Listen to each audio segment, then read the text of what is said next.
palangga, our vlog for today, ano ko lang, tawag niyan, i-vlog ko lang kasi nakuha ko na po yung bagong kotse ko. Wow! Hulog-hulugan, hindi po siya cash kasi walang pang cash si Chapa. And first time ko magkaroon ng bagong kotse kasi kalimitan sa kotse ko mga second hand, di ba? At hindi ko po ito binili para sa aking kapritsyo, kundi kailangan ko din talaga sa work. And yung luma kong kotse ay ibibigay ko sa aking parents kasi kailangan nila ng kotse habang nandito pa sila. Kasi yung dating kotse kasi ni Kaabos, sa amo niya yun since nasira na siya nung bago sila pumunta ng Amerika, nasira na siya, klaro.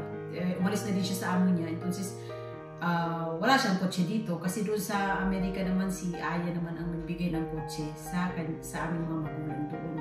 Kaya itong luma ko, ibigay ko sa kanila, which is good pa naman. Wala naman din kasi talaga akong balak magpalit ng kotse mga palangga. Kaya lang kasi, sabihin na natin na kung mga pensionista ng aking mga magulang, can't afford na sila para bumili ng bagong kotse. Kaya ako na lang ang mangungutang. Bigay ko sa kanila yung aking kotse, which is in good condition pa talaga siya. Kasi hindi nagbibigay sa akin ng problema. Lagi nakakapasa sa ETUB. Kumbaga sa ETUB, ano ba yan? Sa Pilipinas, LTO? Yung parang inaano yung kotse. Nire-revision, parang ganun.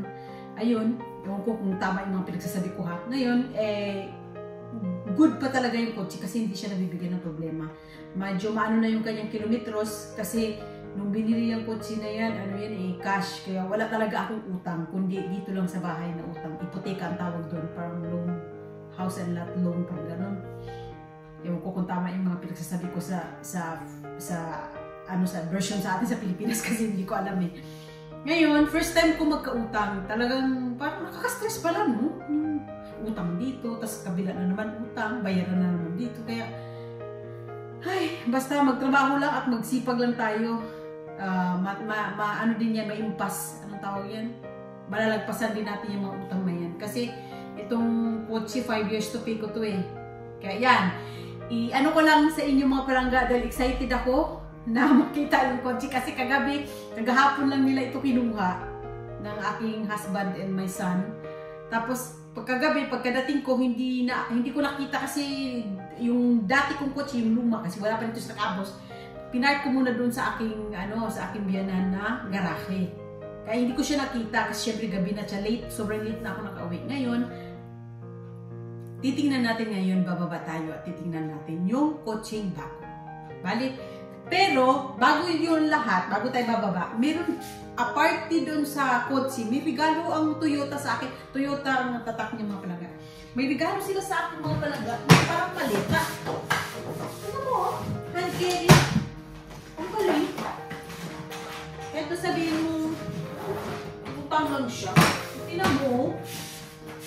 Ang ganda. Ang ganda niya mga palangga. Pag ano to, tama, pag biyahe namin ng Estados Unidos, ng United States of America. Tignan natin kung anong laman ng palangga para dito unboxing.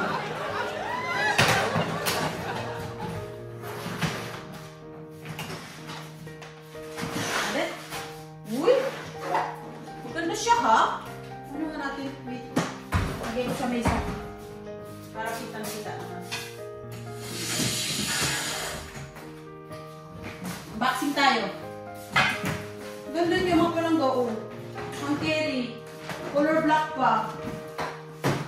Uy! Tignan niyo. Ang dami naman ito. Ano kaya ito? Wow! Napakaano talaga nila dito eh. Mga detail. Oh.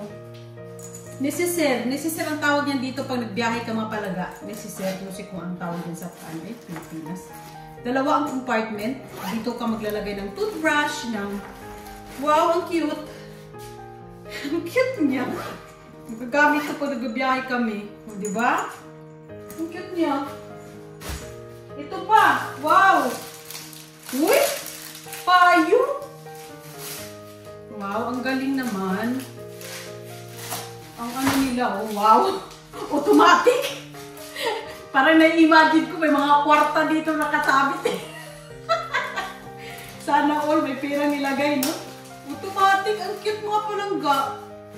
Kasi ano talaga siya, yung magkakasya siya sa knapsack. Payo. Nagregalo pa talaga sila sa akin, no? Kahit na utang yung ating kotse. Oh. Ano to? Ano? Grabe. Grabe na to. Wala makapipicture dito. Ano to sa labas? Wow! Tumbler! Uy! Nakakamis naman ang Toyota. Tumbler! Para sa kotse. Para meron akong tubig doon. Wow! Puro na lang tayo nito, wow. No, kasi first time ko nga magkakotse ng bago. Hindi ko alam na meron pala mga ganitong detalye. Alam mo yun, yung gagaluhan ka ng mga ganito pag bumili ka ng bagong kotse. 3. Sa bagay kasi, may pagka medyo mahal yung kotse nila mga palangga. 3 na yun. Ito pang-4. Ano kaya ito? Excited, no? Kasi wala. Hindi dito binuksan ng asawa ko kasi akin daw ito. Siyempre, respeto talaga sila dito. Kahit na mag-asawa kayo. Uy. Ano siya? May nakalagay pa Toyota, oh. Ano siya sa Bluetooth? Oh? Kable. Wow. Pag gusto ko mag-charge sa cellphone ba, kasama pati ito. Ang galing. Meron mas malaki ito, last. Parang siyang knapsack. Tingin ko lang ha.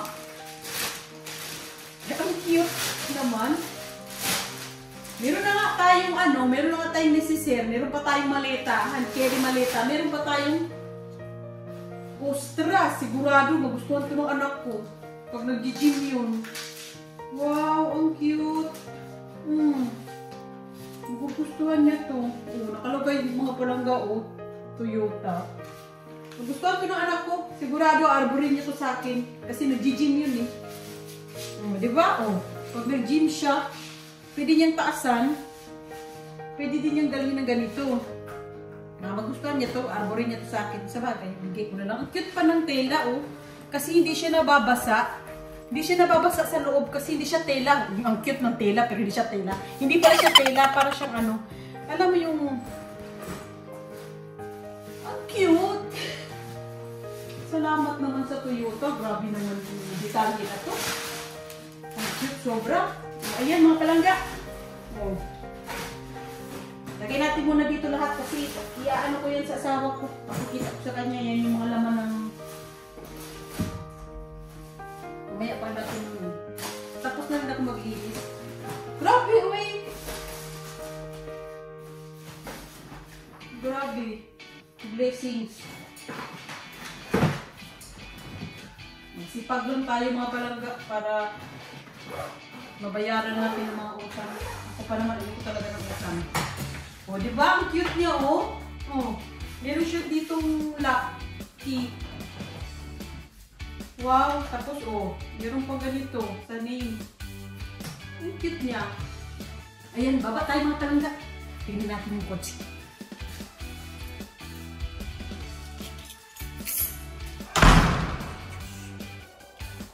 Iwan ko lang yung suksik sa bahay. At ang karahay. Ito yung bahay ng panganay na kapatid ng asawa ko. Wala atang tao. Pag walang kotse sa garahe. Ito yung parang aming bodega, trastero. Ito yung sa panganay, ito naman yung sa pangalawa. Dalawa pala ang dalawa ang pintuan dito mga palangga for seguridad, security. Tingnan natin kung may ibang kotse, may tao sa dalawang bahay. Pag walang tao.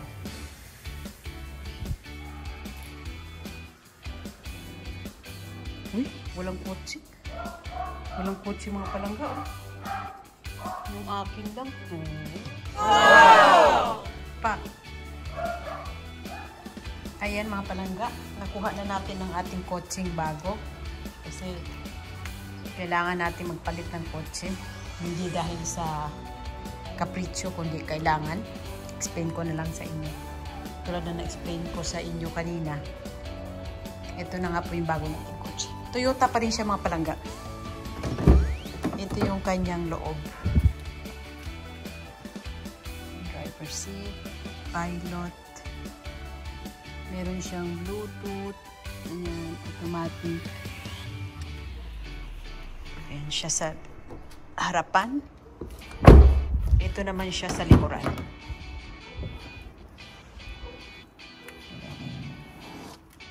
Tatlo ang pwedeng kasya dito mga palangga. Maganda siya. Super. Tapos, ang ating malitero.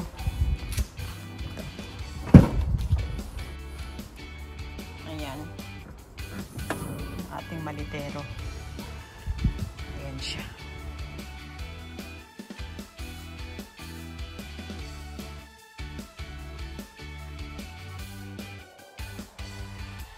Ayan, umakyat na ako ulit mga palangga. And this is our vlog for today. Thank you and God bless us all.